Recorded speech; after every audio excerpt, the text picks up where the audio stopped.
நீதானா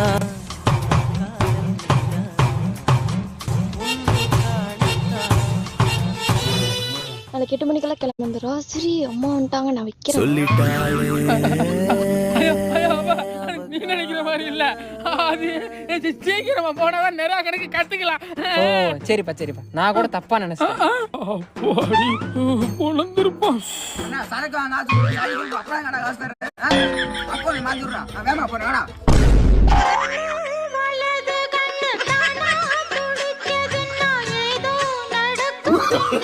வேணா மாப்பிள என்ன கமலா கமலா கரெக்ட் பண்ணிட்டலாம் இல்ல மாப்பிள அரவிந்த் சொன்ன உண்மையா? நான் பேசிக்கிட்டே இருக்கேன், அங்கே என்ன பார்த்துட்டு இருக்க?